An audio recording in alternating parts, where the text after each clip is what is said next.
आज की इस विस्तृत चर्चा में सभी का स्वागत है। मैं इस शो का मेज़बान हूं और आज हम इतिहास के एक ऐसे दौर में उतरने वाले हैं जो आज से लगभग 2000 से 2300 साल पहले का है। इस शो में विशेषज्ञ के तौर पर जुड़कर मुझे बहुत खुशी हो रही है। और सच कहूं तो ये समय इतिहास का बहुत ही हलचल भरा दौर था। बिल्कुल, इस चर्चा का मुख्य उद्देश्य सिर्फ तारीखें गिराना नहीं है, बल्कि ये समझना है कि कैसे प्राचीन व्यापारिक मार्गों ने सिर्फ सामान ही नहीं, बल्कि विचारों, संस्कृतियों और धर्मों को भी एक जगह से दूसरी जगह पहुंचाया। हाँ, और इस गहन अध्ययन के लिए हमारे पास जो स्रोत हैं, वो बहुत ही कमाल के हैं।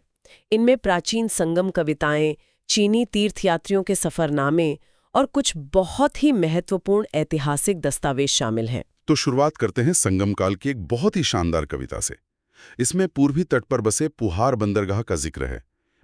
इसे पढ़कर ऐसा लगता है जैसे कोई आज के किसी बिजी इंटरनेशनल कार्गो टर्मिनल की बात कर रहा हो। एकदम सही तुलना है। उस कविता में बताया गया है कि समुद्री जहाजों से तेज तर्रार घोड़े उतारे जा रहे हैं, मालगाड़ियों पर काली मिर्च की गठरियां लदी हैं, उत्तर में हिमालय से सोना और कीमती रत्न आ रहे हैं। और दक्षिण की पहाड़ियों से चंदन की लकड़ियां और समुद्र पार श्रीलंका से खाने पीने का सामान भी आ रहा है। बिल्कुल, ये सब सुनकर लगता है कि वहां कितनी गहमा-गहमी रहती होगी। देखिए, ये सिर्फ एक सूची नहीं है।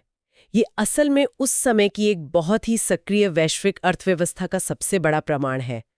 और दिलचस्प बात यह है कि उस समय के नाविक मौसम विज्ञान के बहुत बड़े जानकार थे।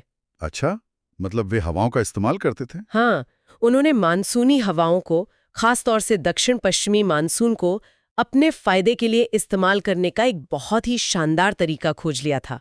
एक तरह का प्राचीन नेविगेशन हैक है ना? बिल्कुल।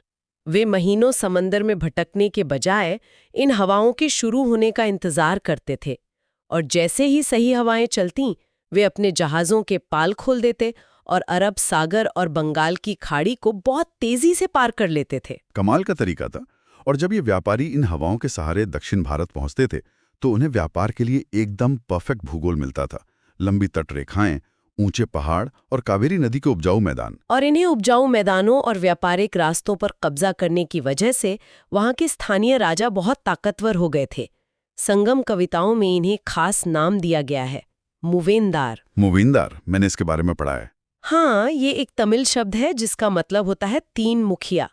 आज से करीब 2300 साल पहले दक्षिण भारत में चोल, चेर और पांड्या, ये तीन शासक परिवार सबसे ज्यादा शक्तिशाली थे। और इनकी रणनीति भी तो बहुत गजब की थी।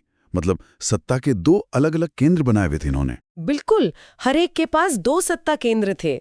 एक बिल्कुल समुद्र के तट पर होता था, जहां से विदेशी व्यापार चलता था, और दूसरा जमीन के अंदरूनी हिस्से में। तो कुल मिला के 6 केंद्र हो गए। सही कहा। और इन 6 में से 2 सबसे अहम थे। एक चोलों का पत्तन पुहार, जिसे कावेरी पट्टनम भी कहते हैं, और दूसरा पांड्यों की राजधानी मदुरई। और शासन करने का तरीका भी आज के टैक्स सिस्टम जैसा नहीं था।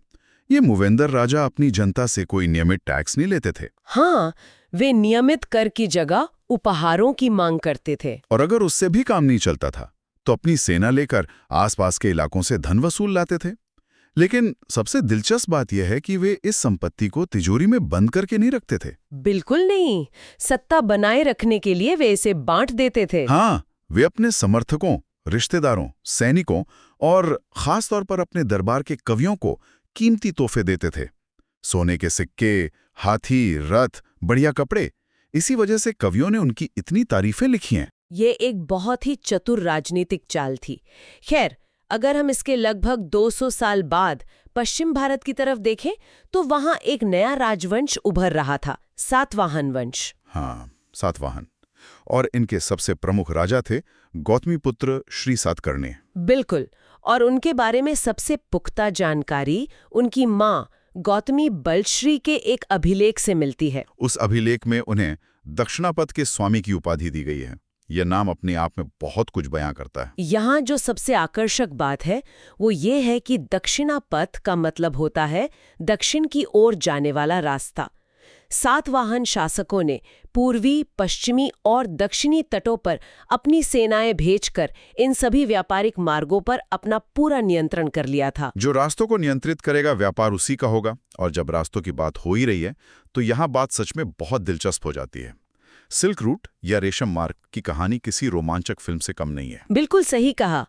रेशम का व्यापार उस समय का सबसे बड़ा और फायदेमंद व्यापार था। चीन में करीब 7,000 साल पहले रेशम बनाने की तकनीक खोजी गई थी, और उन्होंने इसे हजारों सालों तक दुनिया से छिपा के रखा। लेकिन जब वे इसे बेचने निकले तो जिस रास्ते से गए वो सिल्क रूट बन गया। और करीब 2000 साल पहले रोम के शासकों और धनवानों के बीच ये एक बहुत ही महंगा फैशन बन गया था। लेकिन ये रास्ता बहुत खतरनाक था ना। हाँ, सिर्फ खतरनाक नहीं बल्कि बहुत महंगा भी था।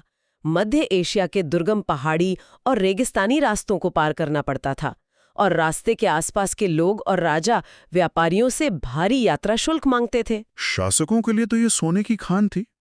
और इस मार्ग पर नियंत्रण रखने वाले सबसे मशहूर शासक कुषाण थे। एकदम सही। करीब 2000 साल पहले मध्य एशिया और पश्चिमोत्तर भारत पर उनका शासन था। पेशावर और मथुरा उनके मुख्य केंद्र थे, और तक्षशिला भी उन्हीं के राज्य का हिस्सा था। मैंने पढ़ा है कि कुषाणों ने व्यापार में एक बहुत बड़ा बदलाव किया था।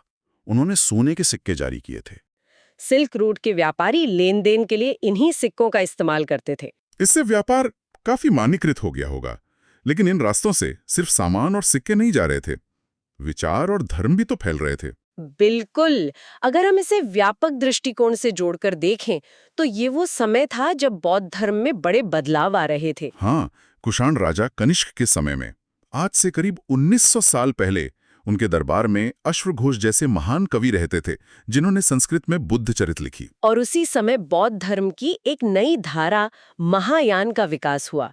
इसमें दो बहुत बड़े बदलाव हुए। पहला बदलाव तो मूर्तियों को लेकर था, है ना? हाँ, पहले बुद्ध की उपस्थिति सिर्फ संकेतों से दर्शाई जाती थी, जैसे पीपल का पेड़। लेकिन महायान के आने के बाद मथुरा और तक्षशिला में बुद्ध की भव्य मानवाकार प्रतिमाएं बनने लगीं। और दूसरा बदलाव बोधिसत्व की सोच में आया। पहले माना जाता था कि ज्ञान प्राप्ति के बाद एकांतवास में चले जाना चाहिए, लेकिन अब विचार ये बना कि सांसारिक परिवेश में रुककर दूसरों की मदद करनी चाहिए।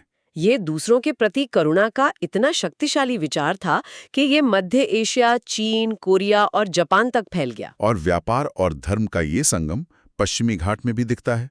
व्यापारियों के ठहरने के लिए दर्रों के पास पहाड़ों को काटकर गुफाएं बनाई गई। हाँ, वे बौद्ध मठ थे जो राजाओं और संपन्न किसानों ने बनवाए थे। और सिर्फ उत्तर में नहीं, दक्षिण पूर्व एशिया में भी बौद्ध धर्म फैला। श्रीलंका, म्यांमार, थाईलैंड और इंडोनेशिया में इसका आरंभिक रूप, जिसे थेरवाद कहते हैं, काफी लोकप्रिय हुआ। ये सब इतना विस्तार से फैला, ये सच में हैरान करता है। और इन खतरनाक रास्तों पर जो तीर्थयात्री आए, उनकी कहानियां तो और भी रोंगटे खड़े कर देने वाली हैं। चीनी बौद्ध तीर्थयात्रियों की कहानियां वाकई बहुत प्रेरणादायक है। करीब 1600 साल पहले फाशियन भारत आए। उनके बाद 1400 साल पहले श्वेनसांग और फिर इत्सेंग। अगर फाशियन की वापसी की कहानी देखें तो वो बंगाल से समुद्री जहाज पर चीन लौट रहे थे, और समंदर में एक भयानक तूफान आ गया था। बिल्कुल, जहाज डूबने लगा तो व्यापारियों ने अपना सामान पानी में फेंकना शुरू कर दिया। फाशियन ने भी अपना निजी सामान फेंक दिया, लेकिन पता है क्या नहीं फेंका? बुद्ध की मूर्तियां और पांडुलिपियां। हाँ, उन्होंने अपनी जान की परवाह किए बिना उन पांडुलिपियों को बचा लिया। 13 दिन तक तूफान चला और उन्हें जावा पहुंचने में 90 दिन से ज्यादा लग गए। ये समर्पण बहुत कुछ कहता है। और श्वेनसांग की यात्रा भी कम खतरनाक नहीं थी। वो जमीनी रास्ते से वापस गए थे ना? वो भूमार्ग से लौटे। वो अपने साथ 20 घोड़ों पर लाद कर 600 से अधिक पांडुलिपियां ले जा रहे थे। लेकिन सिंधु नदी पार करते समय एक हादसा हो गया। नाव पलट गई थी। बिल्कुल। और उस हादसे में उनकी 50 अनमोल पांडुलिपियां हमेशा के लिए नदी में खो गईं। ये उनके लिए बहुत बड़ा झटका था। ये सब सुनकर एक बहुत ही महत्वपूर्ण सवाल दिमाग में आता है कि वो शिक्षा का स्तर कैसा रहा होगा जिसके लिए ये लोग इतनी मुसीबतें उठाते थे। इसका जवाब श्वेनसांग के दस्तावेजों में मिलता है। उन्होंने बिहार के प्रसिद्ध बौद्ध विद्या केंद्र नालंदा का बहुत ही मजेदार विवरण दिया है। अरे हाँ, नालंदा का वो एंट्रेंस एग्जाम। हाँ, नालंदा के नियम बहुत सख्त थे और वहाँ के शिक्षक अपने समय के सबसे महान विद्वान थे। लेकिन सबसे दिलचस्प था वहाँ का द्वारपाल, गेटकीपर ही एंट्रेंस एग्जाम लेता था। बिल्कुल। जो भी नया छात्र प्रवेश लेना चाहता था, द्वारपाल उससे इतने कठिन दार्शनिक सवाल पूछता था कि 10 में से 7-8 लोग तो गेट से ही फेल होकर लौट जाते थे। सिर्फ 2-3 लोग ही पास हो पाते थे। क्या गजब का शिक्षा का स्तर था। तो इन सब का आखिर मतलब क्या है? विचारों की ये क्रांति सिर्फ बौद्ध धर्म तक सीमित नहीं थी। एकदम सही। उसी दौर में हिंदू धर्म के अंदर भी एक बहुत बड़ा बुनियादी बदलाव आ रहा था। हाँ, देवी देवताओं की पूजा का एक नया चलन शुरू हुआ, जिसे भक्ति माँ कहा गया। शिव, विष्णु, दुर्गा, इन सब की पूजा होने लगी। और अगर हम भक्ति शब्द की व्युत्पत्ति देखें तो ये संस्कृत के भज धातु से बना है, जिसका मतलब विभाजित करना या हिस्सेदारी होता है। बिल्कुल। इसका मतलब है भगवान और भक्त के बीच सीधा संबंध, जहां भक्त अपने ईश्वर के ऐश्वर्य का हिस्सेदार बन जाता है। भगवद गीता में भी इसका बहुत स्पष्ट संदर्भ मिलता है। कृष्ण अर्जुन को उपदेश देते हैं कि सभी धर्म और कर्मकांड छोड़कर बस उनकी शरण में आ जाए। और कला में भी ये बदलाव दिखा। मध्य प्रदेश के एरण से विष्णु के वराह रूप की एक बहुत ही शानदार मूर्ति मिली है, जो इसी भक्ति भाव को दर्शाती है। लेकिन भक्ति का जो सबसे बड़ा सामाजिक प्रभाव था, वो बहुत ही क्रांतिकारी था। करीब 1400 साल पहले अप्पार नाम के एक शिव भक्त ने एक तमिल कविता लिखी थी। अप्पार, जो कि एक वेलाल यानी साधारण किसान थे। हाँ, और इस भावुक कविता में वे कहते हैं कि भले ही कोई इंसान कोढ़ी हो या समाज की नज़र में सबसे नीची जाति का हो या कूड़ा बटोरने वाला ही क्यों ना हो, अगर वो शिव का भक्त है तो वो उनके लिए साक्षात ईश्वर के समान है। सामाजिक प्रतिष्ठा से ज्यादा भक्ति को महत्व देना, ये उस समय के हिसाब से बहुत बड़ी बात थी। और वैसे पहचान की बात करें तो हिंदू शब्द भी इसी दौर के आसपास चलन में आया। ये भी सिंधु नदी से जुड़ा है ना? हाँ, अरब और ईरानी व्यापारी सिंधु नदी के पूर्व में रहने वाले लोगों के लिए इस शब्द का इस्तेमाल करते थे। और अगर हम अन्यत्र यानी दुनिया के दूसरे हिस्सों की बात करें तो वहां भी ऐसे ही वैचारिक बदलाव हो रहे थे। पश्चिम एशिया में भी कुछ बड़ा हो रहा था। बिल्कुल। करीब 2000 साल पहले पश्चिम एशिया के बेथलेहम में ईसा मसीह का जन्म हुआ। उन्होंने प्यार, विश्वास और दया का एक बिल्कुल नया उपदेश दिया। और उनकी शिक्षाएं बहुत ही सरल थीं। बाइबल के अंश बताते हैं कि वे खास तौर पर आम लोगों को संबोधित थीं। हाँ, उनके उपदेशों ने साधारण लोगों पर बहुत गहरा असर डाला। और सबसे दिलचस्प बात यह है कि ईसाई धर्म के प्रचारक भी इन्हीं प्राचीन व्यापारिक रास्तों से होते हुए भारत के तटों तक पहुंचे, केरल के तटों तक, जिन्हें आज सीरियाई ईसाई कहा जाता है। ये सच में हैरान करता है कि विचार कितनी तेजी से दुनिया भर में फैलते थे। इससे ये पूरी तरह स्पष्ट हो जाता है कि भौतिक चीजों की खोज में निकले लोगों ने अनजाने में कला, साहित्य, दर्शन और धर्म का एक पूरा वैश्विक नेटवर्क तैयार कर दिया था। रेशम और मसाले ढूंढने निकले थे और दुनिया को हमेशा के लिए बदल दिया। ये सब जानकर एक बहुत ही गहरा विचार मन में आता है।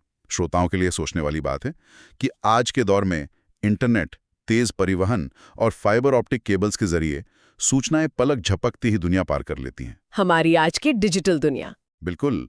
अगर गहराई से सोचें तो क्या ये आधुनिक डिजिटल नेटवर्क उस प्राचीन सिल्क रूट का ही एक नया रूप नहीं है? आज के वे कौन से विचार या मान्यताएं हैं जो इस आधुनिक मार्ग से होकर आने वाली सदियों की संस्कृति को बदल रहे हैं? ये एक ऐसा सवाल है जो हमें प्राचीन काल से आज की तुलना करने पर मजबूर करता है। वाकई ये बहुत ही प्रासंगिक विचार है। इस विस्तृत चर्चा में हमारे साथ जुड़ने के लिए बहुत बहुत धन्यवाद। मिलते हैं अगले गहन अध्ययन में।